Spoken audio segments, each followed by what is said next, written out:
Hey everybody, Tom here, and today I want to teach you how to set up Dinosaur Island. Now, this is going to be a big one, and so I'll do my darndest to be clear on the setup. But let me point out that I am going to be setting up the Extreme Edition. That's mostly just upgraded components and stuff like that. So I will do my best to point those things out as we are going through. So, step one is open up the box. Now I will accept applause for how I managed to pack everything into this box and still keep the insert. Yeah. All right. So first thing is we're going to go ahead and take out the rule book.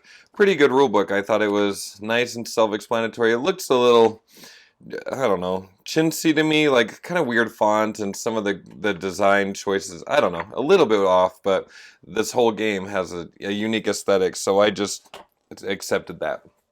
Okay, now the main thing when you open up this game is you're going to have a whole lot of different player boards. So I'm just getting my finger down in there and then everything else down here. And we're going to kind of have to unpack the box, and then I will move the camera from one zone to the next because this takes up a lot of table space. So the first board of these stack of boards that have here is the phase 1 board. This phase 1 board is going to be out for everybody, and so I'm going to put it up here above the box for now. So anything that everyone has access to will go above the box. So that's going up there, phase 1. We also have a phase 2 board that looks like this. That is also for everybody. So that's going to go up here above the board. And we also have this excitement level and victory points and turn order tracker. That's obviously for everybody. It goes over there. Then you're going to have two kinds of boards for your players. You're going to have a phase 4 board. The differences here are the kinds of dinosaurs. I'm not sure if I think that's the same in every game. Like the regular edition probably still has these different dinosaurs here, but each player is going to need one of these. I am going to be setting up a 2-player game, so I'm going to hand one of those to each player, put the rest back in the lid, and then each player is also going to need a corporation. There are different designs, and the font of the design is the color of the player. So that's green, white, blue, and red. And you also have those same corporations listed here. Oh, I forgot to mute my phone. So I'm going to have the red player over there, the blue player over here. Okay, next we have got this box of cool stuff. This is a fast pass. I think this is a first player marker that comes in the deluxe set. It is, of course, a slap bracelet. I will be wearing this in the game for my own needs.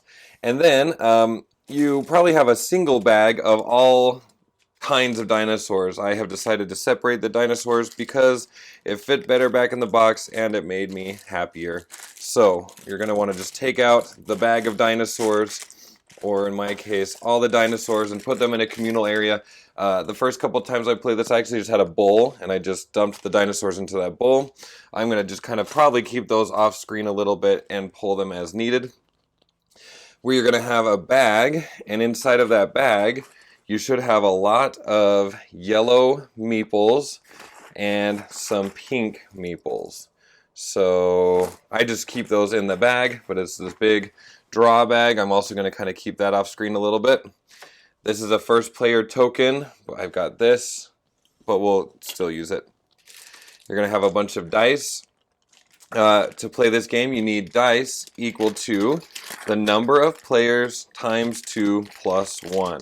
So we're doing a 2-player game, so I'm going to need 5 dice. So I'm going to just grab those 5 dice, put the rest up on the phase 1 board. And we're almost there. Okay. And then I have bags of all of the individual player components. We'll go over those in a minute, but I need the red player and blue player components. We have money, so I'm going to go ahead and keep the money with that big bag of meeples. You might have cardboard money, so like, here, I got some. This is the regular version money. I pulled it out of the box so that I could fit stuff in, but I have the nice hefty money. There's 1s, 5s, and 10s in this bag, so I'll put those with the dinosaurs and such. These are components for, I think these are plot twist components. Let's talk more about that in a second. But then we have a lot of stuff going on up here. So we're going to need a couple different kinds of cards. So the first kind of card we're going to need are the specialists. So again, I'm mostly just trying to pull things out of the box and get them around where they're going to need to be. We'll shuffle them later. But these cards are going to go up here. We have some plot twist cards. When you play this game, you need 2 plot twists. So let's just go ahead and shuffle these and pull out 2. And I'll probably keep them with the phase 1 board probably. So we'll look at these in a second. And then these are cards for solo mode, which I am not doing in this video. So we'll go ahead and put that there. I had that as an option, but the Twitterverse voted 2-player game. Then there's more cards over here. So when you're playing Dinosaur Island, you need to choose how long of a game you want. Do you want a short game, a medium game, or a long game? This game is going to be tough enough to record. I'm going to stick with a short game. And so we're going to go ahead and grab these short game cards and shuffle them up. And you need to draw as many cards as the number of players plus 1. So in this 2-player game, I'm going to draw 3 cards. So 1, 2, 3. And I'll keep those over there by the victory points. Okay, so those are the cards we're going to need. Well, like that. Oh, and I guess before we get these all the way, when you draw plot twist cards, it's possible that these 2 cards are going to contradict each other, so we'll just look at them really quickly.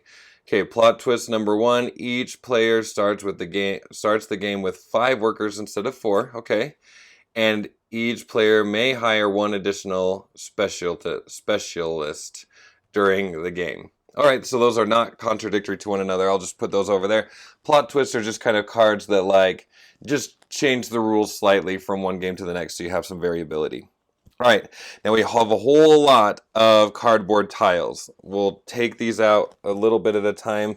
How I've had these sorted is like this. On this side, I have these upgraded cage things.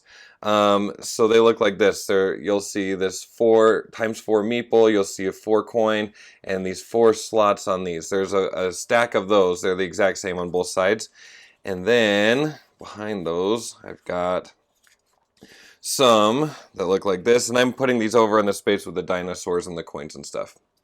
Then we have these ones that have 2, 2, and then 2 slots, and then 3 on the back side. And that's what all of these are. So we just need these to be available for everybody to get whenever they need it. That's what all of these are here. All right, so that's just going in the big communal grab from this area place. Next, we have these different kinds of dinosaurs. These are the long ones. Oh, hey, look, there was a hidden one. So I'll just add that over here. Okay, we have these different kinds of dinosaurs that players can try to get. And there are herbivores, small carnivores, and large carnivores. We will end up shuffling these, but these are going to go on phase 1's board. So let me just put those over there now, because like I said, we're mostly just clearing out the box. And then these are going to fall down. Okay, and then we also have these attraction ones. And in this set of attraction things, in this 2-player game, we need to go out and pull out the 3- and 4-player ones that we don't use. So you're going to look through these, and then you'll pull out this one you'd keep if you're doing a 3-player game, but not in a 2-player game. And same with that one for 4-player games. So I think I have these all at the bottom, if I remember correctly. I've only been playing this 2-player. So yes, we're going to go ahead and take these out. They're not in the game. And then we'll get the rest of these shuffled. I'm pretty sure I have them. Yeah. We're going to get these shuffled. These go on phase 2 board. And then we have all sorts of like upgrade tiles. Well, basically 3 kinds that we need to be aware of. And you check the back for that. So we have DNA Refinement 2 tiles. There are 4 of these, 1 for each player basically. These don't need to get shuffled, they're all the same, so you just take these and they're going to go up here on phase 2. Then we have the Dino Research tiles, Dino Research 2, same thing, there are 4 of those. We'll put them up here. And then you have a whole lot of under construction tiles, but once again, they have some that you need to take out depending on your player count. So I'm going to go ahead and remove those. And we'll get these shuffled in just a second. They're going to go up there. So let's take a minute and get the public view stuff going. we're just going to do some general setup, and then we're going to be revisiting these boards in a minute. So we just need to make sure that we have our turn order, excitement, and victory points board so everyone can see it. And we've got some objectives. Looks like we'll just read these quickly just for human interest. Have 6 dinosaurs in your park, reach an excitement level of 10, and have 12 DNA in cold storage. That seems simple enough, so we've got that board there. Next, we are going to have our phase 2 board, and we basically just need to shuffle these piles. Oh, but we got to leave a good chunk of space for stuff to go over here. So first thing I'm going to do is I'm going to shuffle up these special, I'm having a hard time with this word. It's a specialist, and I keep wanting to call it a specialtist, but it's not a specialtist, it's a specialist. So go ahead and shuffle these up, and in a second we're going to be drawing some of those. Same thing with these tiles. I'm going to just do a really quick lame shuffly-do here. Sure, something like that. Okay, we'll call that good. Then these are going to go in this pile here. These don't need to be shuffled, they just go there and there. And then finally our under construction tile. Give these a kind of shuffle thing here. Sure, something like that. Okay, now for setup, the important part here is we've got to kind of lay out this market. And so I don't think it matters which order you do this in, but we'll just go from top to bottom. So for these under construction things, we're just going to put 1 per level. We got $2, $3, $4, and $5. So we just go ahead and lay these out like this. And then next we've got our attractions. Now attractions, we're going to basically do the same thing, but only during setup we need to go ahead and take these and we need to put them in cost order from least to greatest. So these 3 cost 3, that one costs 9, and so they just need to be in order from least to greatest, going top down. And so we'll go like that. And then finally we need to put 1 specialist, not specialtist.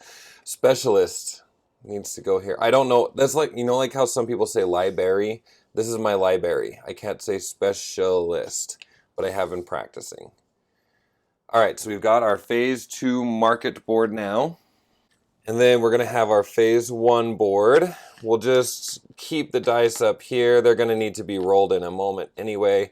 But basically we just need to take each of these dinosaurs types. We're going to shuffle them and put them in their appropriate spot. Something like this. And once we have that, we're just going to flip the top one over. So we've got the Triceratops, the Utah Raptor. Oh, that's precious because, like, I am in Utah. And then I usually just keep these plot twists down there as well. So maybe I'll raise that a little bit. Sure, why not? Something like that. And then finally over here, I'm going to have my grabby spot. So we'll lay that out so it looks nice and pretty. I've got all my kinds of dinosaurs. I keep them separated because as we grab different dinosaurs, I try to match the dinosaur with the kind that I grab, just so that things look extra precious and special. And I got sick of doing that, you know, through the bowl. I might need to bring the bowl back. We'll see. And then we just are going to keep the coins somewhere. Most of this stuff is going to just stay off screen. It's just for me to see. I'm just going to crack these bags open like this. We'll be grabbing money, starting money in a little bit. And then we have the different, like the upgraded cages or whatever. So something like this. It's not pretty, but it's a big game. And you can see I'm running out of table space coming this way. Now just below all of that malarkey, that's all up there, I've got my player 1 stuff. So we just kind of lay the boards almost side by side, but you need to leave some space for some cards here. And in fact, do you know what I think I'm going to do is I'm going to just go ahead and keep the park stuff on the left-hand side, just so that I can maximize my life. And I don't know if I'm convinced this is where it's going to stay, but I always add colored paper to my videos just to make sure that it's very clear which player we're looking at. So maybe we'll do a little something like that. Okay, these guys get the first player mosquito thingy. And let's go ahead and kind of dump out all of these pieces here. Oh, and before I forget, because I know I'm going to, along with these player pieces, we're going to need some starting dinosaurs. So I'm going to look for a dinosaur that looks kind of like this in my stockpile. Probably, I don't know, a Mosasaurus. No, these ones have 2 legs. That can't be right. I'm going to go for this token right here. Okay, I think this is a Brachiosaurus, but this is pretty close. So you're going to take one dinosaur and put him in this top part of the park. The other thing we need is starting money. The first player starts with 15 coins, and then each other player is going to get 15 plus 1 coin. So like the second player is going to get 16 coins, the third player is going to get 17, and so on. So let me just grab 2 5s and 5 1s. Yeah, I know I'm going to forget this. This is not the first time that I've recorded this video, and I kind of kept forgetting things like that. Okay, so we've got those things. Now, let's dissect all of this stuff. In the regular game, you're going to have these hexagons with the numbers 1, 2, and 3. I'm going to go ahead and remove these because in the deluxe version of the game, you get these little plastic beakers, and I like those just a little bit more. So, where's the other one? Oh, there it is right there. Okay, so these are your scientists. So if you have the regular version of the game, use those. I'm going to stick with the plastic beakers. And also, I think maybe a lot of people use these plus tokens, or they're just in a communal spot. I just like to keep them in a place where they're easily accessible, which for me is in the player bag. So I've got these tokens here that if we need to track extra stuff, we've got those. Now, let's see. First thing we're going to do is grab these plastic beakers, and we're going to put these up in the phase 1 board area. Each player probably could just hold on to these, but since this is where these are going to be used for this video, I'm going to just keep these up here rather than in the player's hands. Each player is also going to have these corporation tokens that match their player color. These are kind of to track the end conditions, and so we're just going to grab these. The player probably really doesn't need all of these. They just would need, in a 2-player game, a maximum of 3, 1 for each objective. But we have them, so we'll just keep them here-ish. And then we've got a whole bunch of workers. Each player should go ahead and put 4 workers in this top spot here. And then their other workers are going to go somewhere else until they get them recruited. So we'll keep those down below the board. So I don't get them. I don't want to put them up top because I might get them mixed up. So I'm just going to keep them down here. Except that our plot twist for this game, remember, was each player starts with 5 workers instead of 4. So I'm going to go ahead and put a 5th worker up there. And then finally, you're going to have black cubes and cubes of your color. So the black cubes are going to go in this darkened space right here. That's going to be kind of your, it's going to show you your limits on how much DNA you can hold for now. And then they need to take these cubes, and in the first 3 slots, you're going to start with 1 of each of these basic kinds of DNA. And then down here, you start with 0 of the advanced kinds of DNA. Then you need to take these cubes. You're going to put 1 on the threat level 1 and 1 on the security level. That's where each player starts. You could see over here that there's a 1 dot. That means that for each of these dinosaurs, you have 1 threat. And so that's why we start with 1 threat over there in the red zone. And then each player just starts with the 1 security level. Finally, each player is going to take these 2 cubes and 1 worker, and they're going to go over on the turn order board. And we're going to go ahead and use the worker. The blue worker is going to be our first player, and we start with an excitement level of 1. I'll point that out again on the board. And each player is going to start with 10 points because it's possible to lose points as the game goes on in its early phases. So you all start at 10. And the reason why we're starting at 1 excitement is the 1 excitement is coming from having one version of this dinosaur, which is an excitement level of 1. So now we just need to do that same thing with the red players. So I don't mean to be like boring and do the same thing again, but with so many pieces to set up, it's probably not a bad idea to see everything happen again. So first thing I'm going to do is grab some common things. First of all, I need to get some of this Gallimimus dinosaur. And to me, that one looks like this. And I just realized it probably doesn't even matter because these are top down and you can hardly tell the difference. But you really kind of do need to lay them like this for this whole setup to work. So that's what we're going to do, though. That is what I'm feeling. I guess I could go like this. Well, it's not. It doesn't fit in its little cage, though. All right, so we're going to go like that. And then again, because he's the second player, he's going to start with 16 coins. So we've got those like that. And then let's go ahead and crack open the bags. Whoa.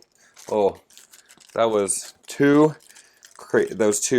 aggressive is the word I'm looking for. Okay, so I'm just going to go ahead and put the cardboard hexagony scientists, where's the other one? There it is, in the bag. Let's go ahead and grab these scientists. They're going to go right here. Like that. We've got our objective corporation token tracker things.